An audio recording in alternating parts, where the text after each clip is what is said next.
I'm thrilled to welcome back SVPG partner Chris Jones to this episode. We'll be tackling the common product misconceptions we see around the world. We explore some of the myths we hear most frequently as we coach companies around the world and why some of these beliefs may be misguided. Where my hope in this episode is that we can provide some insights on how the best companies in the world work differently, and I'm confident some of these misconceptions will resonate with you.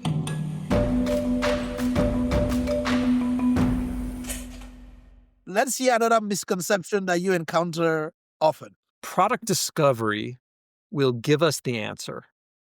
All right. This is something I see a lot when I start working with companies, especially when we train them on what real product discovery looks like.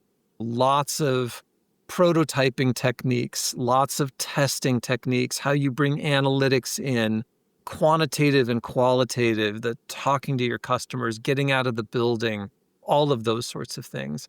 So this is all good. Everybody gets very excited about this. But then they take it a step further and they make this like a recipe, right? Or a process to follow. I mean, if you've followed SVPG, we talk about product discovery as finding solutions that are valuable, feasible, viable, and usable. And, you basically say, okay, did we do a usable test? Okay, good, check. Let's move on to the next one. Did we do a value test? Okay, good, great. And once we get through that, then we know, and it's magic, and the product comes out the other side. I think this is appealing to people, especially people who are somewhat new to product, because it allows them to not have to rely on their own judgment. They're trying to replace their judgment with a process. That actually vindicates them. It basically says, look, I followed the process. I did discovery. Sorry, my product didn't work. It must be the process, right? And in fact, product discovery is a very different thing. It is not a formula, right? It is not a recipe. It doesn't replace your judgment. It's a set of tools that inform your judgment. They help you make better decisions, but ultimately your judgment is still very much at the center of what needs to happen. In terms of how this might play out, as you're contemplating a particular idea that you need to be doing product discovery on, not all the risks are going to be present in equal quantities, from idea to idea. So you need to right size, a particular thing. Look, there may be no feasibility risk on this. We know exactly what it's going to take to build this, and we're confident. There's no reason to do anything to test feasibility in that circumstance. So you right size based on that. And in some cases also, you need to right size based on the level of confidence you need to make a decision. So in some cases, this is such a critical thing. You cannot go forward and greenlight this until you have statistically significant proof that it's going to work, that it's going to move a certain metric or whatever. Sometimes that is a level of confidence that you need, but frankly, that's a very high bar. And if you subject everything to that bar, you're never going to push product out because that's incredibly expensive. In some cases, qualitative validation is just fine, talking with maybe a half a dozen customers on something. In some cases, an opinion internally in the team is all you need, in which case, don't even bother doing all of this because the opinion is actually good enough. And then, of course, right sizing based on whether it's an optimization or a bug fix or a brand new product or entering a new market.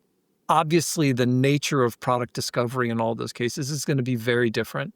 And all of this leads back to that thing that I said, that it's not a formula. It doesn't replace your judgment.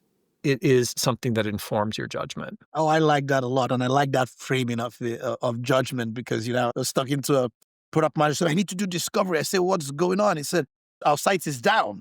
I said, how do you know our site is down? He said, I went to the site and it's down.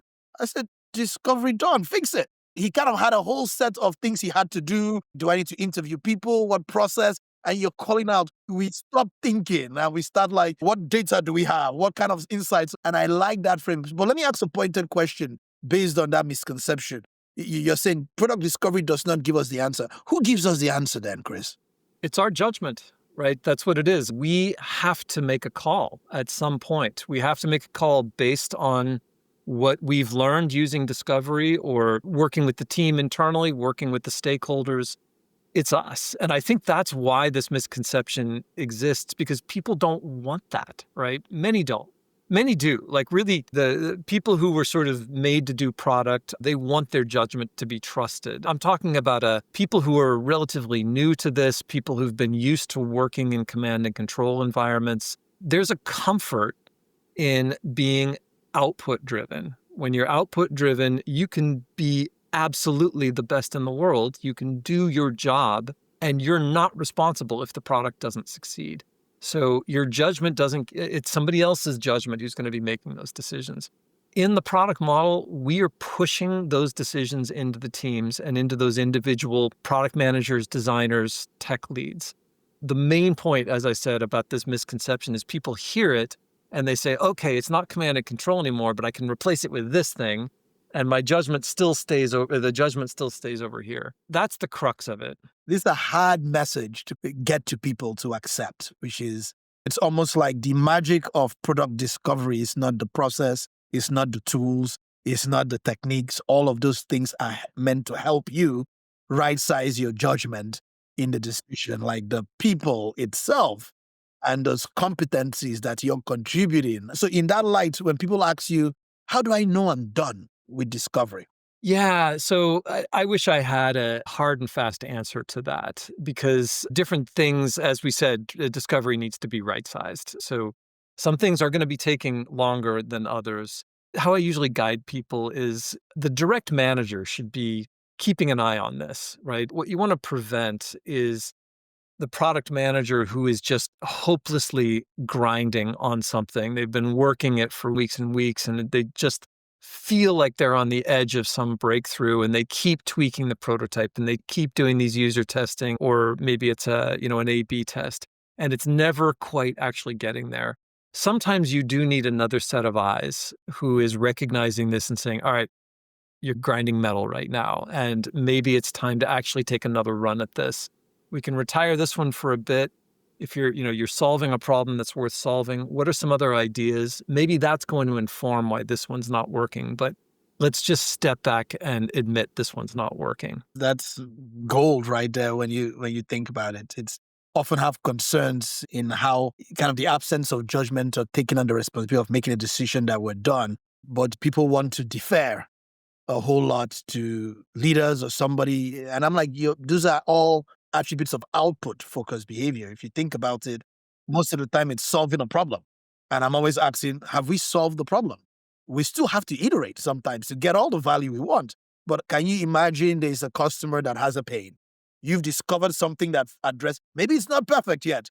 I'm like, our job is to solve the problem. They're going to give us value in exchange. Yes, we can iterate. And I'm like, there is a baseline of what are we done with discovery starts at, which is, did we solve the problem? Does it work for our business? Can we build it? There are some of these questions that are almost clearly, yes, we can or cannot, or yes, it is or not, before we iterate. Yeah, it's a good one. And it's funny, this conversation actually drifted into one of the other misconceptions, and that is that we need to iterate on a solution until it succeeds. And this one, there's a lot of Silicon Valley lore around this. I think there's a lot of sort of belief, you had this visionary product manager who just knew, despite the fact that nobody else could see it, and just kept going and going and going and found it. And I think there's some value in grit, right? There's some value in realizing that it's not going to succeed the first time. We are going to have to iterate.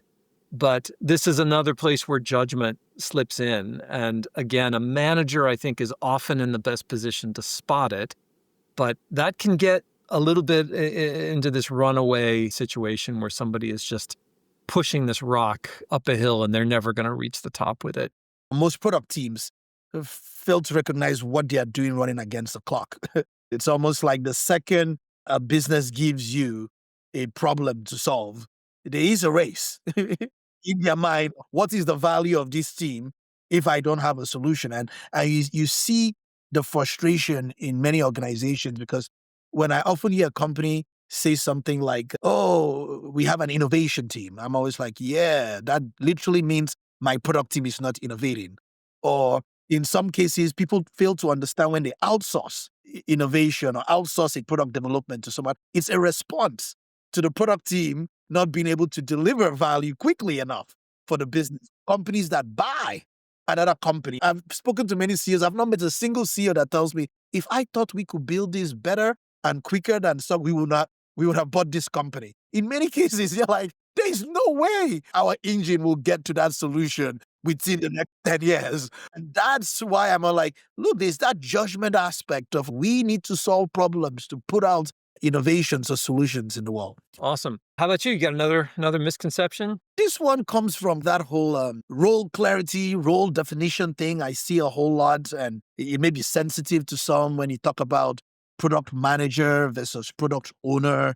In some cases, some old things around business analyst, you may see there's this sense that the common misconception is a product manager needs a product owner to manage the development process, or a product manager needs helpers or an assistant, a junior product person that can help.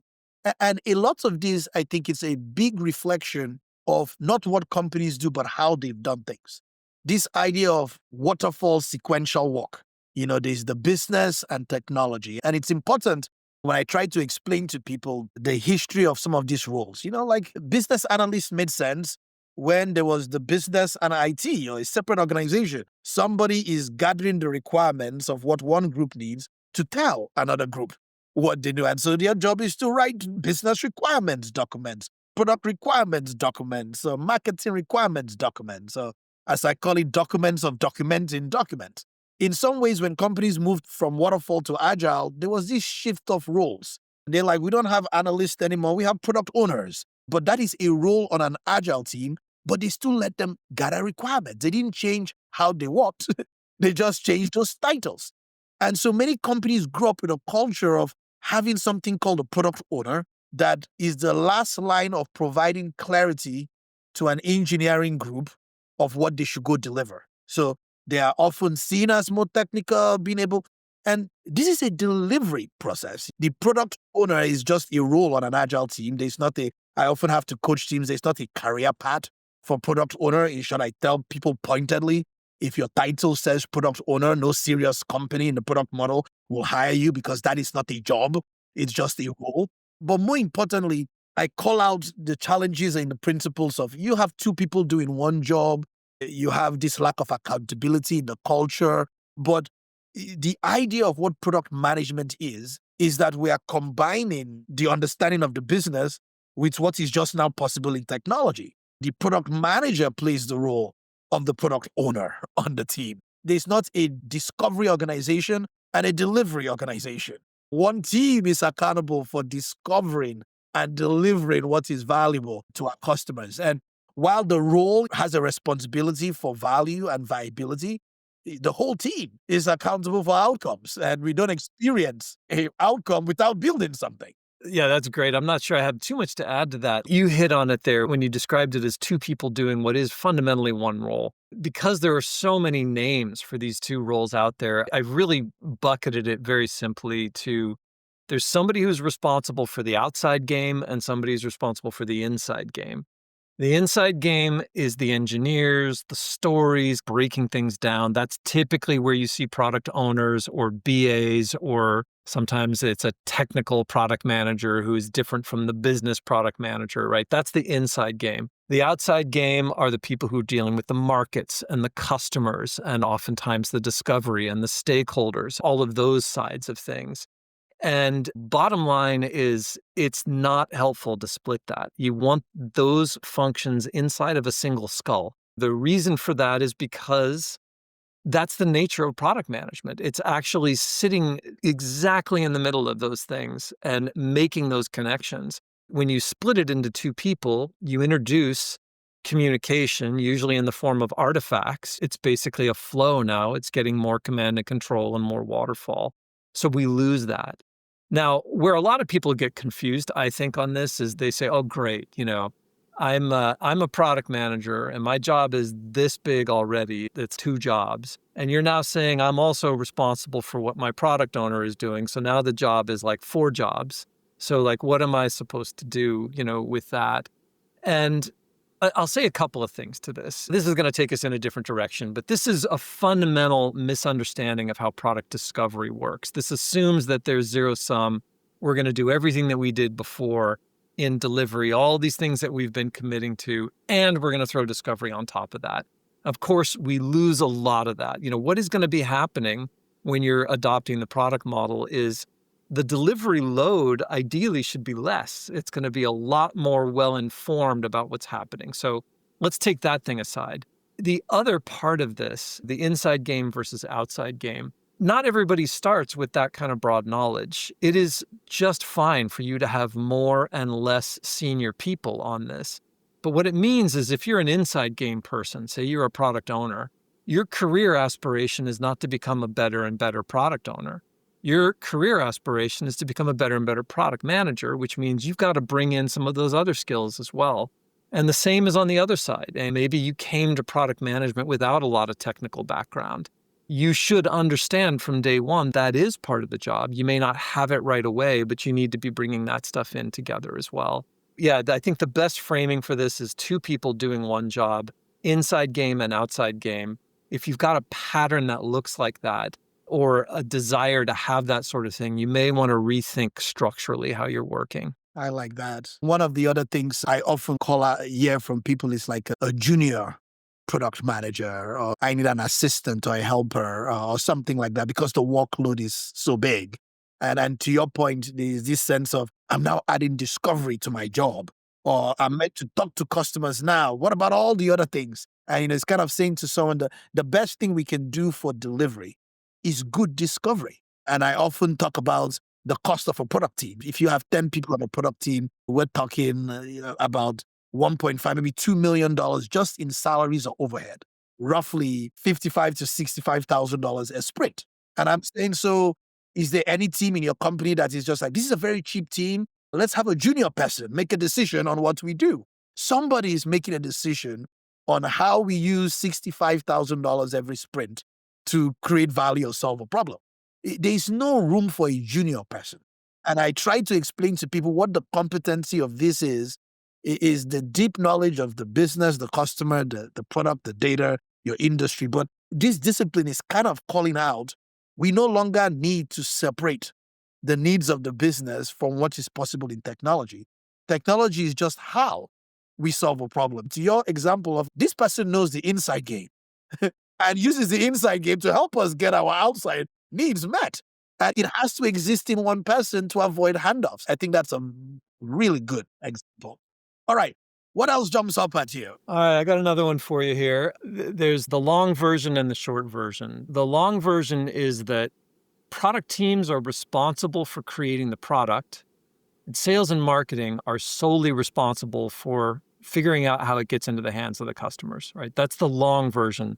The short version is the if you build it, they will come. And what this really gets to is this go-to-market question. And I will tell you, I am not an expert in go-to-market. I've certainly dealt with it as a product manager and a product leader. We have another partner who works on stuff like that. So I'm not going to get into a lot of the real detailed notion of this. I am going to talk about go-to-market, though, from the point of view of product teams. Just to give a very simplistic definition of certainly how I coach product teams on this. How do your customers learn that the product exists? How do they learn more about it? What do we do to entice them to get it? How do they buy it or otherwise obtain it? All of this stuff may involve the efforts of sales. It may involve the efforts of marketing. It may increasingly involve actually the functionality of the product itself. The product itself can be propelling how people find out about it, how people actually get it. That's this idea of product-led growth. And with this type of definition, it really boils down to how do people find out about it? How do people get it? It's actually relevant not just for products with customers outside the company. It's actually relevant for internal products as well, because you've got the same sorts of challenges there. Your internal employees finding out about these things and how do they get onboarded? All of this fits into this very abstract definition of go-to-market. And as far as the misconception, many product teams just go through life believing that this is entirely somebody else's responsibility. This is entirely sales' responsibility. It's entirely marketing's responsibility. And in the worst cases, they're only dimly aware of how those things work, in the first place. Like, how is our product sold? What does our sales force actually struggle with? The truth is that our product teams are responsible for finding a solution to the problem they've been given. And that solution goes far beyond just the functionality and the experience of the product. It has to fit into a larger business context. Lots of things that you got to consider, of course, on business. Is it compliant with regulations? Is it consistent with our partnership obligations? Just as important, though, how does the go-to-market work? How does our sales force sell this? How are we going to motivate people to act? The point here is that as a product manager or on these product teams, you cannot be ignorant of this stuff. In many cases, is going to dramatically affect what needs to get built. Just consider, if your product is a product-led growth product versus a direct sales thing, you're going to build a very different product. That's kind of a cartoonish example of the differences. But within, let's say, a Salesforce-driven, a Salesforce-sold go-to-market, how that Salesforce works, how it's organized, who it targets, who they see as the influencers, all of those things factor into the product that needs to get built. Ignore that at your peril, basically, is what I would say. One of the reasons I'm passionate about this one is I had to learn this the hard way. I mean, I was an idiot when I first started. I'm probably an idiot now too, but I was a different kind of idiot when I started in product management. I really did not know any of this stuff. I was kind of intimidated by it. It's like, I don't get what those people are doing. But I got coached into being much more engaged with that, really collaborating deeply with those people.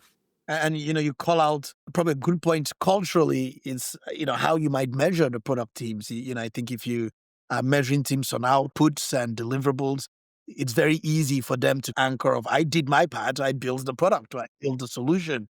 Versus there's just no way to think about an outcome without answering the questions like how will people get what I built? How will they learn about it? How will they consume it? How do we get this into the hands of the people we're trying to solve a problem for in order to get that outcome? I think that's a very good example. Great. Well, I think it's your turn. So what's another misconception? How about this one? Because I hear it, they probably hear it at some nice conference too as well, or some speak where somebody says the product manager is the CEO of their product.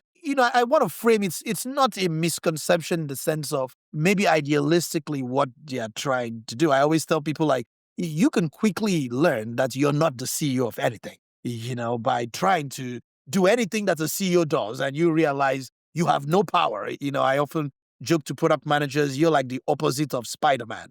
Spider-Man, we say with great power comes great responsibility. For product managers, it's with great responsibility comes no power.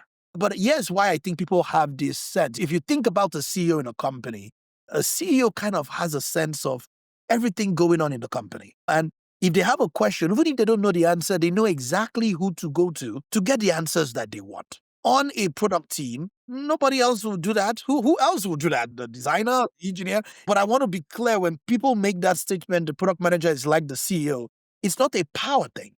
Because many people run this as my job is to tell people what to do, is to control the team. I am the team manager. I am the boss of the product team. And we've been emphasizing, I think, in all of our conversations, this is a team sport. It's true collaboration. I often tell product managers the only reason we probably elevate your role is because of value, because value is the most important thing.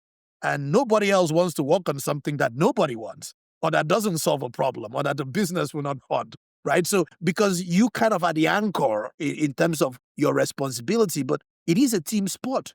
We don't build stuff or we don't say we're going to build something we cannot build physically, or that it's not feasible. We don't want to build things people cannot use. We don't want to build things that hurt our business. But like a CEO, the product manager is expected to have a deep understanding of the company, a deep understanding of all the areas of sales, marketing, have relationships with stakeholders. You don't want to build something to find out you cannot ship it. It's not regulated or your sales cannot sell it. And that's the idea behind that statement. At least I want people to understand that should be the idea. It's not the misconception I see of there's a power center or a boss on the team that is the product manager.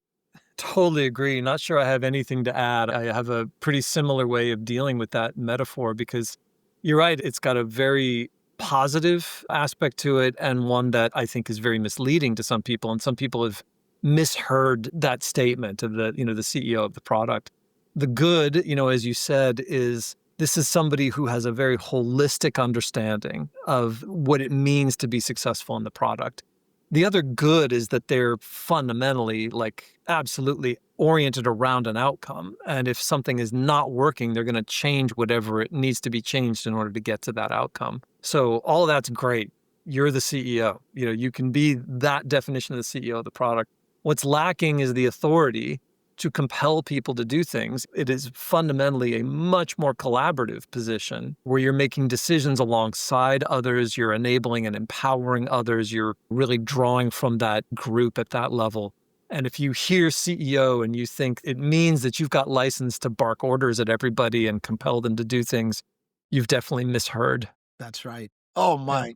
I feel like we could have 5 different episodes just talking about all of this. And hopefully we get to continue to talk about the common misconceptions that we see. But this has been a phenomenal session. I even like some of the coaching and framing for me. It's important that people understand why they might see this, where this comes from. Chris, I have enjoyed this conversation. I've enjoyed my time with you. Thank you so much for being with us. Super fun, Christian. Thanks. I always learn when I talk to you.